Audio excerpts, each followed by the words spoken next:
Gina and Emily, we are deep into season 18 of The Real Housewives of Orange County, and for the first time in your 6 seasons, I have not seen a call to get you off the show. I've seen people celebrating you to be on the show. Well, it took long enough. Yeah, why do you think it took so long? Because I've always thought you guys stellar housewives, but for some reason the audience, it's it a took slow a minute. burn. It's a slow burn, you know? Well, I also think that Gina and I have been consistent for the past 6 years, but the cast has changed. True. And I think that there was a lot of unfair judgment towards us because maybe the cast as a whole wasn't great. And then because we have still remained there all those years, we were the ones that took the brunt of it. So Yeah. I'm just going with that. Yeah, I would go with that. I also it's a good think, theory. honestly, I think that like Emily and I are just who we are, and we're not necessarily like sensational just to be sensational. And I think that that method gets a lot of attention, and we just like take more time. And you know, if you piss us off, then we get pissed off, but we're not just like making stuff up. And I don't know, I think it's like a longer path maybe to success. Yeah. I'm gonna pull on that sensational thread and bring up Alexis Bellino. Great. We're in the middle of her, what I would call complicated return to the show. That's a nice way to put it. Yeah, I think That's very diplomatic of you. Okay, generous. we'll see how diplomatic you are because Okay, not at all. she's been upset with your criticism of her return. The Emily that I knew before I joined back on the cast is not the Emily that I have seen or worked with or had in my presence on the show as a cast member. So yeah, definitely shocked and a little appalled and a little, yeah, all those words, surprised. I wouldn't call it criticism. I would say I speak factually and intelligently and reasonably. Okay, so do you think she has any right to be upset with the commentary you've provided on how she's behaved? No, not at all, because I am commenting on how she behaves. And I'm commenting accurately on how she behaves. And I'm asked questions. Yeah. And I'm answering those questions honestly, which is what we do. She went so far as to post this Instagram message saying, essentially, I'm getting a bad edit and you guys are missing a lot of my story. Do you think that's accurate?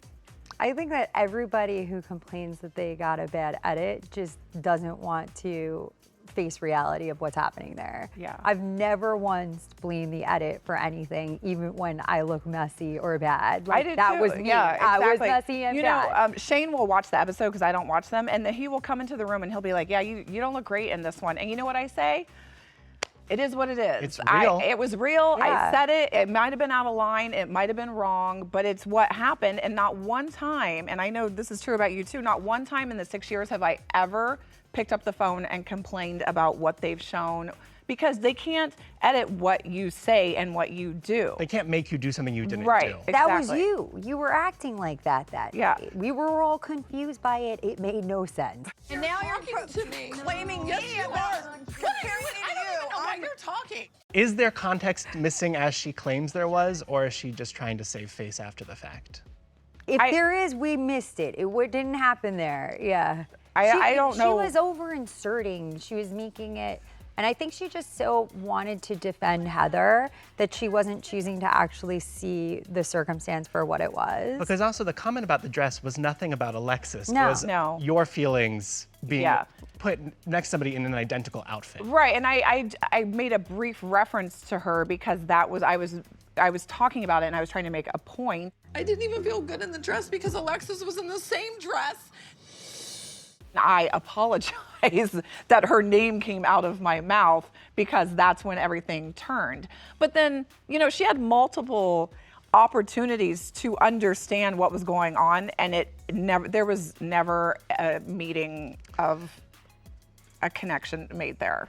Say, let's go. You think you can You're not involved in this. You think you can You're a friend. Shut the up. This is lovely night. When that flew out of your mouth, what were you thinking? I'm thinking you're a friend. Slow your roll? Yeah. Like you're getting too... You're working too hard, girlfriend. Yeah. You're working too hard. Yeah. We're putting in OT over here. I It's mean, not you know, necessary. and the thing is, I have a long history with Heather. I have a friendship with Heather. Yeah. I've known Heather for years. and something between Heather and me should remain between Heather and me. I don't mind that Gina makes a comment and says, well, you're not really listening, or you're not hearing what she's saying, or if anyone else wants to intervene and have a comment like, well, you know, I think she means this, or, you know, that's appropriate in that circumstance. But to completely physically and emotionally and psychologically insert yourself into something that has nothing to do with you doesn't make any sense. You were the original person to bring Alexis back in to dip her toe in the water. We saw her a few seasons ago. What was your relationship with her like before this season? And I imagine this season greatly changed it. You know, I'm always friends with someone, and I'm always open to someone until I'm not, until they show me a different side. And I've been friendly with Alexis for years. We have mutual friends, so we've always ended up kind of in the same social circle. And I always liked her. I never had a problem with her. She's fun, she's sweet, she can be very kind.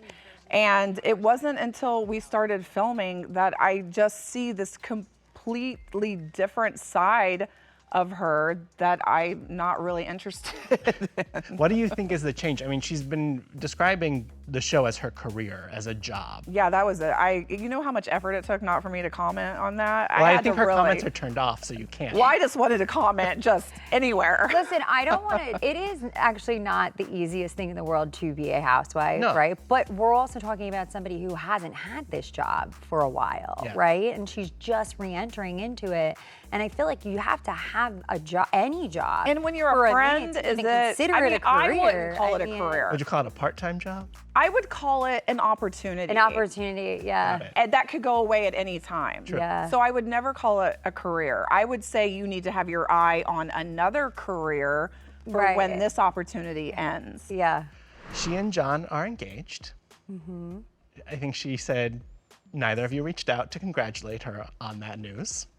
Well, like, what? It's not like it's a diss. It's like, I don't really have a relationship with her. Yeah. And also, we really weren't given the circumstance, given the opportunity to even try to get to have a relationship with her. So, like, it's not appropriate. Like, I'm not just randomly text messaging everybody who gets engaged, you know? And honestly, I was more concerned for Shannon. I reached out to Shannon. And, you know, I think everybody is missing the fact that, like, Shannon and John haven't even been broken up for that long. And I feel like Shannon hasn't even had the opportunity to properly mourn this relationship. It's only a year since the DUI, Right. and their relationship ended after the that. DUI. Right. So that is like a very hard thing. Like that's tough. That's tough for Shannon, you know, and she hasn't really been given the opportunity to be able to even be upset by this relationship, because then this new relationship came back, you know, as a weapon the whole time. And she's like, it's like the woman, I'm sure she's just upset and heartbroken like any other woman would be. Yeah, but that's a good point, because she doesn't even get to mourn the relationship like a normal person would be able to. She's right on a back in her show. face. She has to deal with a lawsuit, and she has to deal with her ex's new girlfriend throwing it in her face. I mean, it's a situation that I would never want to be in. I think Shannon handled it well, considering, because I don't know if I could have handled it. Well, with this engagement news, how do you think reunion's going to go between the two of them? I don't know. I mean, it's going to be a lot. Because I don't even understand why, and I don't think Shannon knows either, why that even is a feud or an issue. Like, I don't understand, what is it? So you're engaged now, like, is she gonna come in and attack her with her ring? Like, I don't get it. Yeah. Like, there's not even anything really there. There's a lawsuit between John and Shannon, and then whatever else is going on is. Do you believe Alexis when she says she wanted no part in that she doesn't support the lawsuit? No, not at all. I think she was, because if you think about the timing, and I've said this before, John broke up with Shannon after her DUI back in September. He starts dating, I don't know, Alexis around sometime around then. He doesn't file that lawsuit, or he sends a demand letter when we're filming, and I believe it was the January, February timeframe. I personally think that maybe he had a conversation with Alexis and told her about the money and the $75,000 or whatever. And then I think that maybe there was a conversation where she was like, you should get your money back. I don't know if he ever had the intent to do that, because I feel like if he had the intent to do that, he would have done it in September when he broke up with her. Fair. Why didn't he say, hey, you know what, we're breaking up, and by the way, you owe me $75,000. Don't forget you owe me that. Yeah, why is it a demand letter comes while we're filming after he's dating Alexis? Who is litigious, by the way? History of, yeah. All right, let's move off Alexis. Gina, your relationship has been under kind of a strange microscope this season. People are very confused about the decision you and Travis made to separate your home. Well, I'm almost packed. I don't want you to resent me because of this. That's what I'm afraid of. What's the piece that they're missing about that decision and why it was important for you? It's a part that I really can't share so much, right? Because it's not really my story. This is like Travis's story.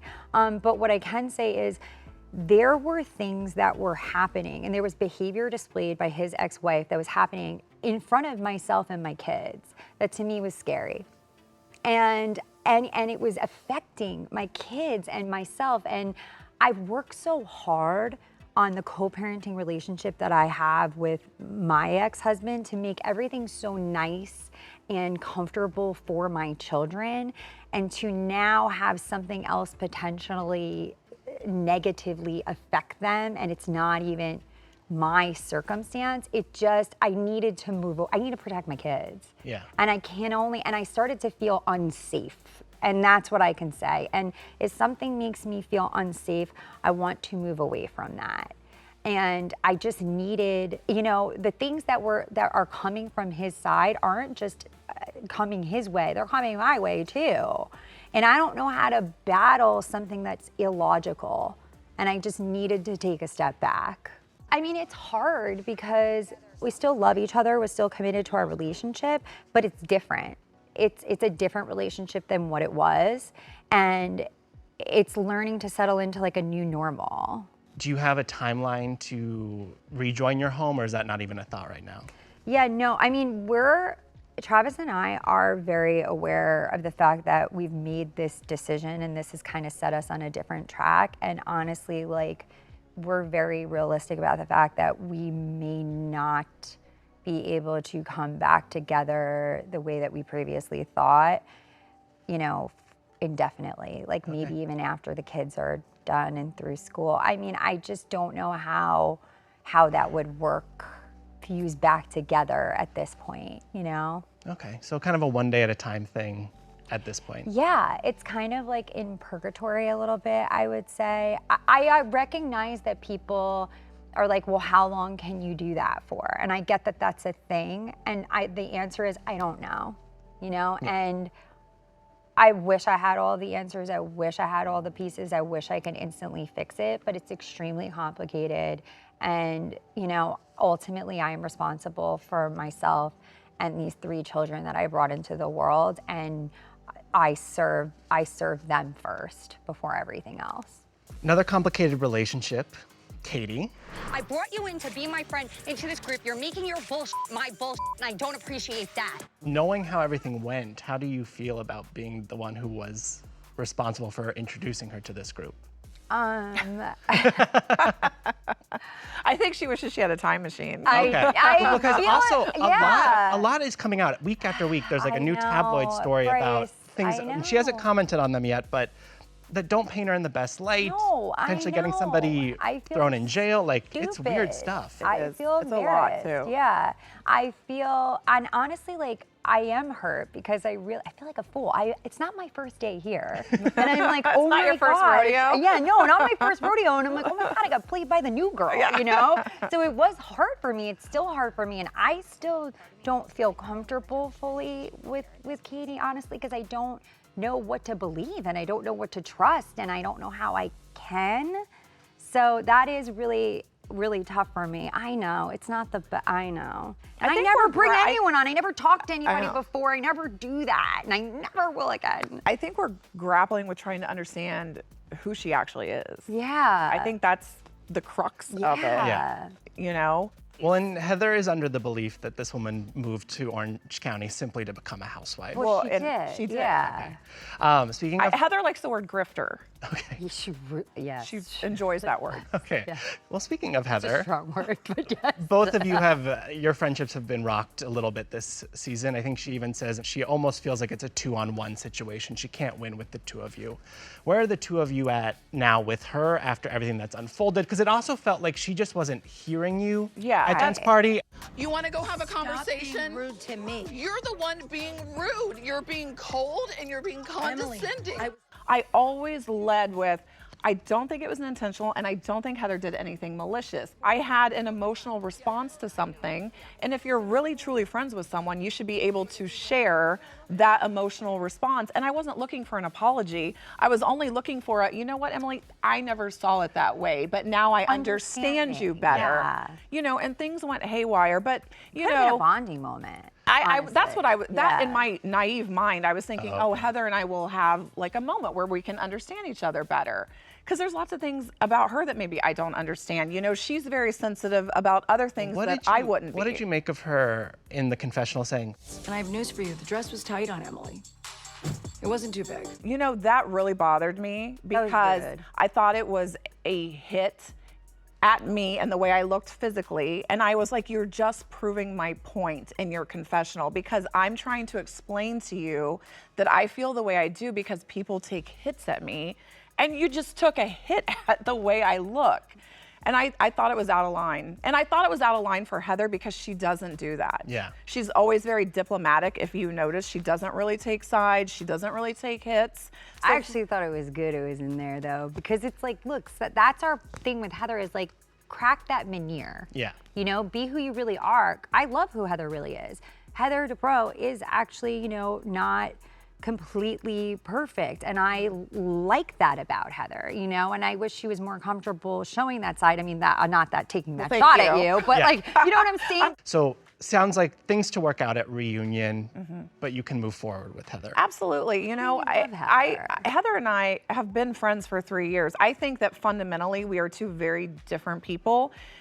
But we always come back around because I'm always willing to put the work and effort into making it come back around because I do love her and she is my friend. Also at reunion, maybe we'll see a Tamra Shannon something. Do you have any hopes that those two? Nope. Okay. No, I don't think so. I just don't. I mean, it just is so off the rails, so bad. Yeah. It's so I think in Shannon's perspective, you can only get hit so many times before it's like you just get to the point where you're like, why would I put the effort into reconciling?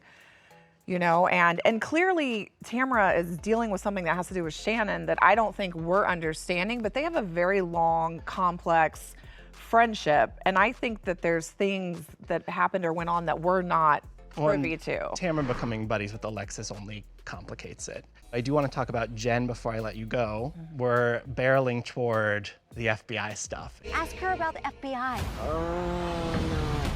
This is the biggest scandal out there. He could go to prison.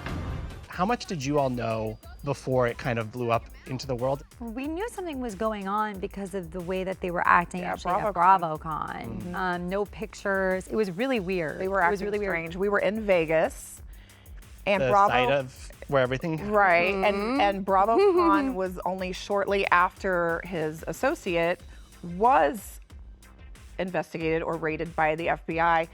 And I knew that, and you knew that. And then their behavior in Vegas was off, so we knew something was going on. And, you know, I didn't know what was going to happen or transpire or come out, but we had, you know. Well, and then we had lunch with her.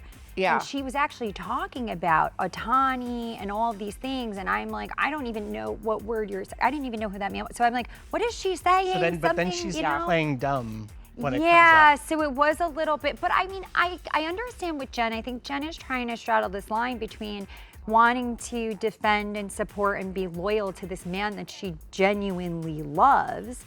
And there is a lot of, when you think about the world that we're in, this entertainment industry, there is a lot of just talk and garbage and not factual stuff that comes out, and that's combined with what he's telling her, and she loves him, and it gets very convoluted, and I think she's trying to figure that out. Well, also you know? figuring out herself. It's a lot of discovery. Right. She's like a little baby fawn, you know, coming out, and there's a lot coming out. But you know, honestly, I think with Jenn though, I think Jenn just needs to focus on Jenn, and I think she needs to work on making it about her and making herself stronger, and she's the housewife, not him. And she needs to take the lead, you know, because this is her. That's what we keep trying to encourage her to do. This is her career. This is for you, and this is your moment. This is her career.